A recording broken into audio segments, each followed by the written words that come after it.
Awesome. All right.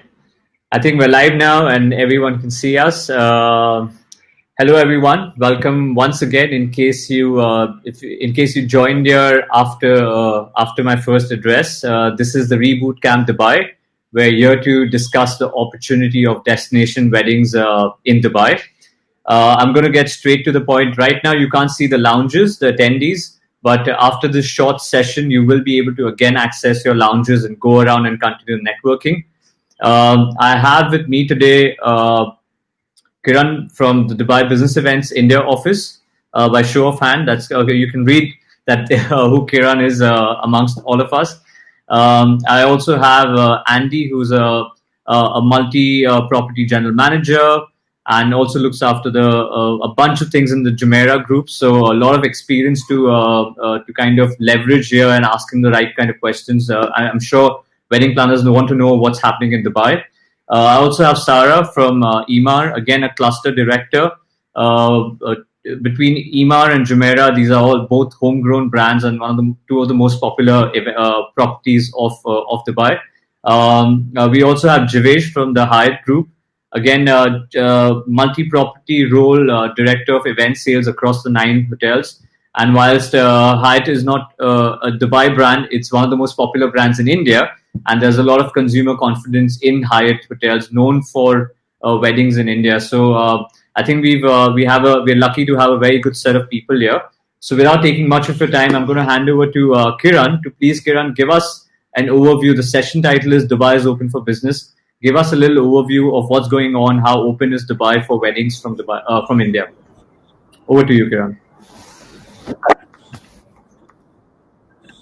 Hi, good afternoon, everyone. Yep, 1 second. Here we go.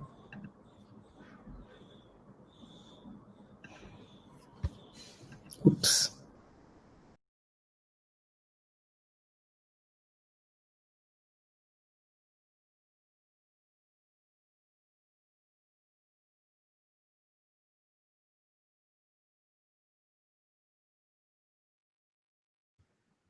I think I can see that Kiran's lost connection, so I guess he'll be back.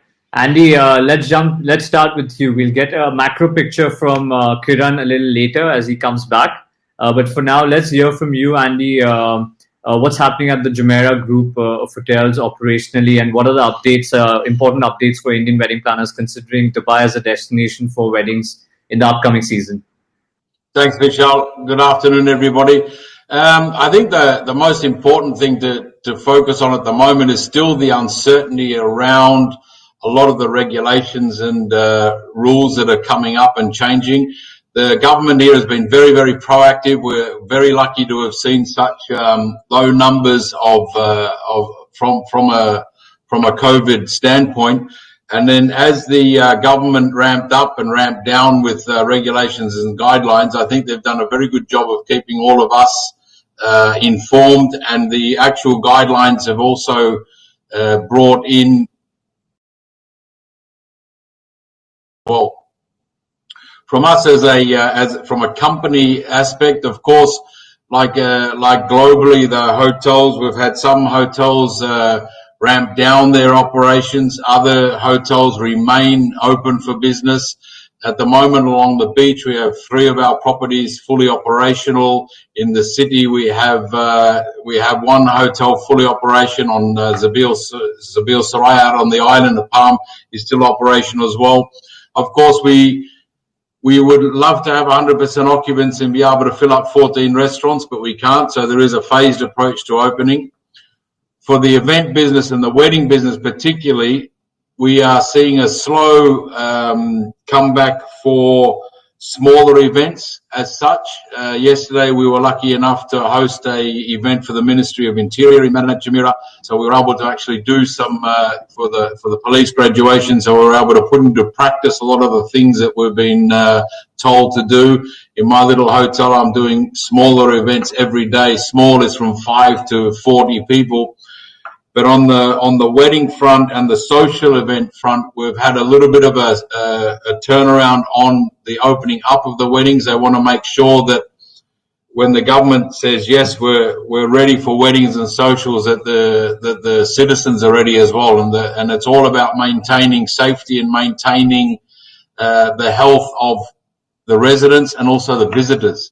So there is a delay at the moment on weddings and social events, but in Q4, sorry, we understand that this will slowly be relaxed and we should be back to where we should be by mid-September or October. But of course, it just hinges on what's happening around the world. And of course, we're all affected by the transportation. We're all affected by borders that are closed or open, or restrictions of coming and going and getting back to countries as well. So that's and with what we saw in the UK, for example, last week, it changed from one day to the next, and there was 160,000 UK residents trying to get out of France. So while we are ready, we're cautious. But and from our company's perspective, like the other people on the call, I'm sure Sarah and Javesh will echo this, our businesses are ready. It's just that we're being cautious, and it's better to be cautious and to be brazen and just to say, okay, we can do whatever. No, we have to be careful as well. Absolutely. Thank you so much, Andy. We have Kiran back. Just to give a little context also, before we get an overview from Kiran, as of 10th of August, Indian tourists are now allowed to travel to UAE. That's correct, Kiran? That's right. Yeah. We also know, yes, there is a detailed SOP for events. Yes, there is an email from DTCM about social weddings, but we do believe that this will get resolved. There are a lot of bookings in the books. We know that IPL players are going to start moving from India to UAE starting tomorrow, I believe. Today was the first flight out. Today was the first flight out. Yeah. So we know that in the next few weeks, we're going to see a lot of consumer confidence, because we'll see our favorite cricketers in Dubai, which will, I hope, make Indians believe that UAE is a safe destination to go to. And then, of course, there's a context where we, unfortunately, in India, have not had so much progress with our local venues. So what we're really looking at is this opportunity of November to Feb. All of us are taking each day as it comes. But what we do know is that there are heavy dates, auspicious dates, between November and Feb, and there is an interest in Dubai, and we're trying to explore how to work together between planners and hoteliers and Dubai Tourism to make this opportunity happen. So I'm going to hand over to Kiran to give a little more overview on the situation as it unfolds. Over to you, Kiran. Thank you for the context, Vishal, and my apologies everyone for that little technical glitch. Welcome again, everyone, and I hope everyone's staying safe right now. Let me start by saying that, of course, Dubai is open for business. We opened the borders on the 7th of July for international tourists. As vis-a-vis India, of course, on the 10th of August, Indian tourists are now, it's possible for Indian tourists to now go to Dubai. Visas is obviously available as well. And it's just a function of time before I think more and more Indian visitors are able to go into Dubai. First and foremost, it's important to note that Dubai has taken a lot of steps to ensure the health and safety of not just the visitors, but also its locals and residents. That, of course, is the number one priority. And once we've assured ourselves that we are able to keep everyone safe and healthy, we've now then opened ourselves to international visitors. The first thing, of course, we've done is we've laid down a standard called Dubai Assured, which is a set of protocols that all our partners need to follow before they're allowed to do business. And that itself is a great step, a confidence booster for our visitors. But also, we also got the Safe Travel stamp certificate from WTTC, which again is a great confidence booster. IPL, as Vishal mentioned, will play a big role in showing the world, and especially India, how we're going about conducting business in Dubai. Now, that said, let's talk specifically about events and weddings. Now, specific to events and weddings, while we may have policies that are announced for trainings and small meetings, events and weddings,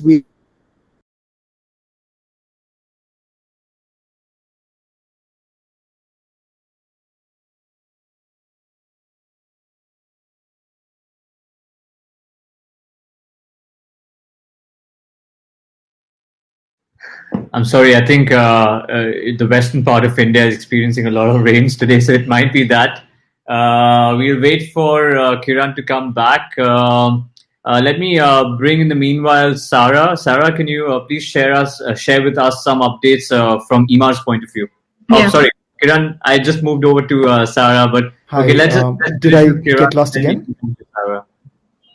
I'll wait for Kiran to go on. What was the last thing that you caught me say? Vishal? You wanted to talk about IPL boosting and weddings and social events. You ended on, Kiran. Kept going on, and I didn't know where I was, John. So you're conducting a business in the region. So that's a great thing for us as well. Now, coming back specifically to weddings and events, whilst the specific policies have not been announced, we're in the midst of announcing them, and you will see some very clear protocols being announced by us in the coming weeks that make it very easy for an event planner or a venue to go about conducting weddings and even business events in Dubai. Now, of course, when it comes to weddings in Dubai, Dubai is extremely popular for Indian guests. It's great access, of course. It's very easy to get around Dubai. But as you know, there's more than 200 nationalities that live in Dubai, a lot of Indians as well. So all your Indian cultures and traditions are very well understood by Dubai. There's a lot of Indians in the sales team and the operation teams of the various hotels as well. So it's not just that they know of your culture and requirements, but they understand them deeply and they're able to do justice to that as well. Food, of course, is not a problem. There's a lot of Michelin-star dining options in Dubai, but all kinds of a lot of Indian chefs in Dubai as well. And even getting the kind of talent that you require when you're doing a wedding, be it your henna artist, being your dhol, all of this is readily available in Dubai. You don't need to bring them from India. Basically, it's easy to do a wedding in Dubai. Now, if I may interrupt, is actually a very important point, Kiran, because now, as opposed to earlier, when we Indian planners used to come with a troop of 200 people along with the guests, we know now that we need to have restricted. So it's a good thing that we can source a lot from Dubai. We don't need to fly the staff and the entertainers and the food because you have everything available in Dubai. Absolutely. Just to add to that, of course, then bring the tremendous variety of hotels that we have from all city hotels, beach hotels, resorts, and international brands and local homegrown brands. We have a wide choice of options that's available to Indian guests if they want to do a wedding there. I think I may speak on behalf of the hoteliers, but I also know, especially looking at a slightly larger group, the hotels are more than happy to see if they can work with you to close down a wing or maybe even do a complete buyout, depending on, of course, the group size that you're bringing, which makes it, again, gives that kind of confidence to that wedding planner and the family that they're in a secure, safe environment going about planning their wedding in Dubai. So, I mean, basically, Dubai always has been popular for Indian weddings. The window that Vishal's talking about is very relevant from November to March, especially. I think Dubai stands to present a great option for Indian visitors. And at Dubai Tourism, of course, we're there to support and work with the wedding planners, help them, connect them with the requisite partners they need, help them sort out the logistical requirements, and extend our support in whatever way we can. We're excited about this opportunity, and we look forward to welcoming a lot more weddings into Dubai in the coming months. Thank you, Kiran. Thank you for the openness, and I think now more than ever we need that openness from Dubai Business Events, Dubai Tourism, because every wedding that we're going to plan in Dubai from India is going to need a lot of innovation and a lot of support. I'll move to Sarah. Sarah, if you can give us, again, very popular downtown properties. Kiran mentioned a lot of properties about the choice of hotels, but we should mention most of them are already opened up. So, Sarah, if you could throw some light on the operations at Emaar Hospitality, please. Yeah. Good afternoon, everyone. Actually, I'm so excited. Thank you, Vishal, for the opportunity. I'm happy to represent my company today on this networking session. All of you know, Emaar is a homegrown product. It's a homegrown brand by itself. We are one of the most loved and famous destinations for Indian weddings. I may not be able to speak in the next 3 to 4 minutes about the entire portfolio of Emaar, but what I can say that we have, we can sell ourselves as unique. We have unique venues rather than unique hotels. We like to see ourselves with the assets that we run because we do have entertainment, we do have Dubai Opera, the Dubai Mall with different attractions. We are the center of now. We are in the center of the city in downtown. We are building up a different area, which is the creek. We also have existence in the marina, the Montgomery. So our portfolio varies from beach hotel to resort to leisure property and city hotels. We can cater to all your needs, whether it is small or big. We can also do outside catering. So Dubai Opera is also part of our family.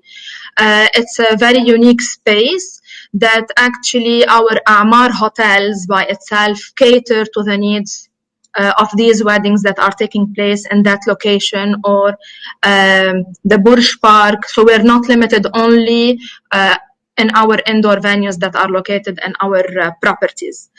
Apart from the product itself, I would like to highlight, similarly to Dubai is a safe place, Amar has launched an initiative called Thinking Forward. So that initiative basically covers the main touch point of the guest from the arrival time to the departure. And it's mainly 7 touch points. So from the valet up to the reception desk, dining, staying, cleaning, the meeting, and of course the departure. We can speak more into details about this in our lounges conversations. But for now, what I can say, I will highlight the partnership that we have.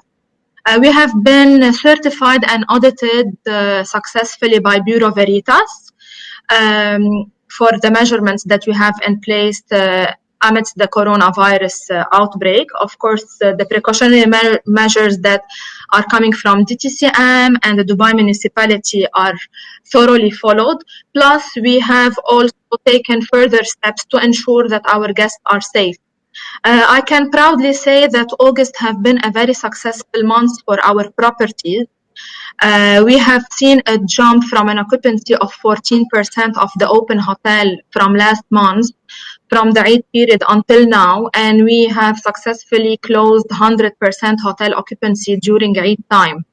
And now we are running between 70 and 50% occupancy in our hotels.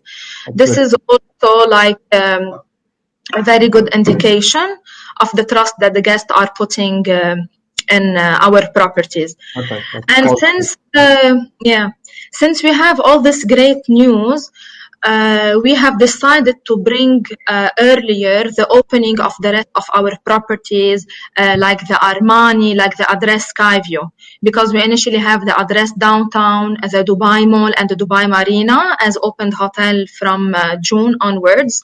But now we will add 3 more to the opening. We will be fully operational in all our portfolios from September onwards. And we will have new opening properties, 2 new opening, one in Al Quwain, and we have a resort as 2 resorts in Fujairah. One is Address, one is Palace. And by the end of quarter 1 next year, we will also have, Fujairah properties will be opening at the end of quarter 1 next year, and we do have Address JBR, which is our newest addition that will open in December. Okay. So a lot of exciting news that we are looking forward to share with you on our one-on-one discussions. Super. Thank you so much, Sarah. And I think it's a true testimony of how progressive Dubai is, that we're not only opening really fast, but we're also launching new hotels amidst this global pandemic. One of the things Sarah mentioned also triggered the thought that I think now it's globally proven by WHO that the virus spreads slowly in outdoor environments, and everywhere there's a trend of doing outdoor events, and I think the Emaar portfolio and actually Jumeirah portfolio is very relevant because you have golf courses, you have polo clubs, you have the Burj Garden. These are all these properties that you can think of, iconic ones. Amongst the 3 hotel representatives that we have here are available for discussion. So please meet them in the lounges. Over to you, Jivesh, to give us a perspective on what's happening at Hyatt. I believe some weddings are already scheduled in the months ahead. So please let us know what's happening with that. Yes, thank you, Vishal. So as very rightly my peers and Kiran's have shared the news about Dubai, I'm a patron of Dubai, having been born and brought up in Dubai. So, and with Hyatt for the past 5 years. So Hyatt has 9 properties to offer. So you have all sort of varieties, starting from backpack travelers to luxurious resorts. So, but the key focus I would like to share are the 4 properties for wedding, which would be the Andaz by the beach, the Park Hyatt by the creek, which has access to the seaplanes, the Grand Hyatt, which is a resort and has multiple venues within the same property, spread across 50 acres of landscape, and of course the Hyatt Regency as well. So these are the 4 which I would definitely share more details with you on one-on-one basis. And we have a 10th property, which is the Hyatt Centric, opening up first quarter next year over here. So, and I believe Grand Hyatt's already operational. Events have already started happening. So things are moving forward with Grand Hyatt as well. Absolutely. Grand Hyatt is fully functional and back in business. Super. I believe we have a planner here later on who will be on stage who actually is doing a wedding at the Grand Hyatt, a destination wedding. We've taken a little more than what we were anticipating for this session. So instead of taking many questions, I'll take one question from the audience. If someone has a question, just as a conversation starter, can raise their hand. You'll see on the right side of your panel, if you're on a Chrome browser on your desktop, there's a function called Raise Hand. If you'd like to ask a question, please raise your hand. Otherwise, we're happy to continue this conversation in the lounges. And then we'll, of course, be back with our next session. So we have our Dubai stakeholders. And thank you so much, Andy, Sarah, Javesh, Kiran, for joining us. Please stay with us for the next 45 minutes. We promised our attendees that they'll get to meet with you as well in the lounges. I don't see a question coming in. So we'll move back to the lounges. And in about 15 minutes, I'll be back here with 9 wedding planners to hear what they are thinking, what is it that they're looking for, and what, most importantly, what are their families, the clients thinking, and what is their outlook towards weddings in Dubai. So my panelists, thank you very much again. And I will see you in the lounges. And for the attendees, if you all have just joined in, it's an open format. There are 12 lounges. You can move around the lounges. If your camera is not working, it's because you're not on the Chrome browser. You have to be on a laptop and on a Chrome browser to make the most of this platform, which is very, very interactive. Thank you once again, and I'll see you guys in the lounge.